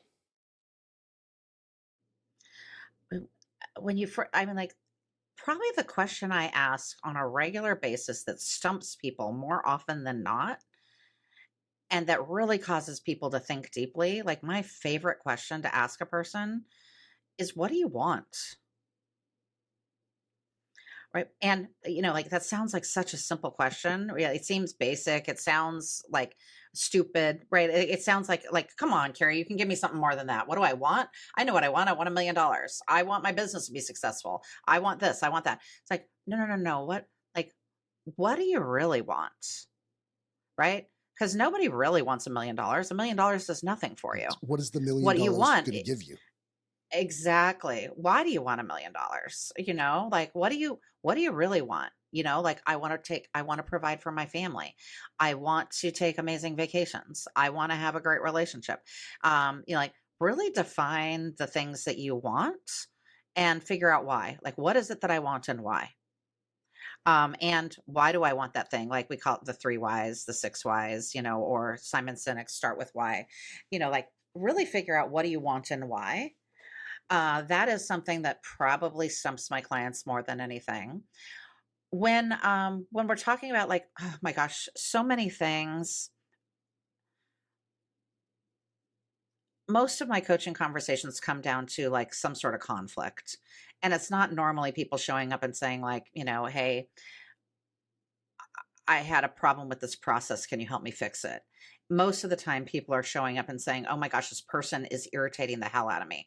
Can you fix it?" Right? Or like, "Can you coach my husband? My husband's driving me bananas." Right? Like, "Well, no, I can't coach your husband. I can only coach you. You're the person here. So you're who I can coach." Right? What's going on? Um, there's a model that would be really good for your clients. It's an upside down triangle. It's called Grippy. And It's it's GRPI. The G stands for goals. The R is roles and responsibilities. The P is processes and procedures, and the I is interpersonal relationships. So it's an upside down triangle. Um, and the G is at the top, RPI, I is at the bottom. It's at the little apex of the triangle. Most conflict shows up at the level of interpersonal relationships. That's where most conflict shows up. Most people think that's what the conflict is about interpersonal relationships. But what this model says is really most conflict is at the source of it is at the G. 80% of the time, it's because we have a lack of alignment around the goal. And so I'm always listening for that, whether it's my husband and I go, trying to figure out what we want to do this weekend. And I want to do this and he wants to do that. Well, as it turns out, what he wants is rest and what I want is, to be around people. Or, what he wants is adventure and what I need is rejuvenation. So that's a lack of alignment around goal. It's going to make it really hard for us to figure out what we're going to actually do. Right. Until we figure out what are our goals. Our goal is, to get some rest this weekend, or our goal is to have an adventure this weekend, or in your business, you brought up sales versus service. That is, if we can take it to they have the same goal. And at some level they have opposite goals, right? My goal is to sell something. My goal is to service the thing you just sold, right? But honestly, we both have the goal to make the customer happy and to serve our mission, to do our unique thing with this customer, to serve our mission according to our values and to make this customer happy with us. We both have that goal. And if you can point back to that and get people back aligned around that, the conflict between sales and service goes away. Yep. If they think my goal is to make a sale and the others think my goal is to focus on service, then yeah, we're going to be constantly at conflict because we have opposing goals. But if I can get them on the same page where they actually have the same goal, which is to serve the mission according to their values, then if we have the same goal, we can easily get on the same page. That is unbelievable advice. Like it didn't dawn on me in that way, and because you're right when you say it's like everybody is trying to deal with the interpersonal relationships. Like, okay, well, let's go sort this out. Let's go sort that out. And Bobby and Susie aren't getting along. Like, let's kind of right figure this out. Right. But I'm always trying to listen to what's underneath. Right. Always trying to listen for what's underneath. Is it a lack of alignment around goals? Also, is it a values violation? Like, are they, people, this is a Tony thing, people will violate their values to meet their needs, right? But people will yield their position if you will honor their values. So if our values are like, hey, my value is respect, but I think in order to be respected, I need you to return my email. As opposed to, I think in order to respect you, I need to actually go do some research and get the answer and send you the right answer. So I think it's being right and you think it's being prompt. But at the end of the day, we're both working to respect you. Right. And if I can point that out and say, like, listen, you both believe in respect, just how you're going about achieving respect is different. But you both believe that having respect be important in this relationship is something we all want to work toward. So we just need to figure out the ground rules there. Yeah, that's a great point. I've never heard that. People will yield their position if you honor their values. I don't think I've ever heard that. That's awesome. Um, Carrie, I mean, I could have carried on another hour just on these Yeah, last of 2 points. course, of It's course. Well, here's the thing. I'm happy to come back, and if you want, like, we could do an assessment, and then we could debrief it live for your listeners. That would be my interesting. bad. Um, I know. Or I could just do an assessment, then we could talk about it Yeah, later. yeah, yeah. No, I'm not opposed to any of that either. Too, like if Yeah, it yeah, serves, yeah. You just let me yeah, I know. mean, Yeah. but I mean this Mhm. last piece where you're talking about the goal, aligning the goals versus the interpersonal relationships, and then that value alignment is critical, and because you said it, like your words were, we want to serve a mission through our values, but in order to do that, we have to align our values, and there may be, for whatever all the other reasons we talked about earlier, which is whether it's social, economic, cultural, um, uh, uh, uh, gender, whatever, we are going to show up with different personal values, and we have to align them at some level. So, I mean, that's an expansive conversation. I mean, this has been unbelievably valuable, and we have 4 minutes to get to your next meeting. So I want to be respectful Mhm. to you. I Thank can't you. thank you enough for being and giving the time. This 2 hours is like blown by. Um, Yeah, it's been so yeah, and fun. Thanks for having me. I wish I had you for another hour. I'm not going to lie, selfishly. So thank you. How can people find you, if please, if you don't mind? Our company website, we're Culture Sync, CULTURESYNC. Our website is culturesync.net, and that's probably the best way to find us. And we have a bunch of free tools on our website, so you can go check it out, browse the tools. Um, there are blogs, there are, like if you're interested in values, there's an exercise on there called Mountains and Valleys, where you can explore your own personal values or take your team through an exercise on values. And like I said, Dwayne, I'm happy to come back and we can talk about values. We can talk about mission. We can, walk through any of these exercises. We can explore any of these other topics. It's been my pleasure to be here with you and your listeners. Thanks for Thank having you so me. much. So culturesync.net. That's And us. then Yeah. Carrie Kish, they'll have that off the website, and then that exercise was mountain and valleys on your Mountains and mountains and valleys. Yeah. valleys. Well, I encourage people to do Yep. that. Actually, we're going to do it.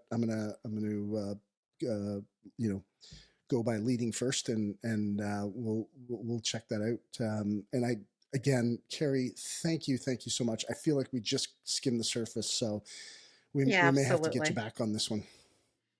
It would be my Okay. pleasure. Yeah, Thank you so much, absolutely. kiddo. Yeah, It's so great thanks. seeing you again. Please say hi to Steve for me. Love you so much. Love you guys. Appreciate you so much. Thank you, Carrie.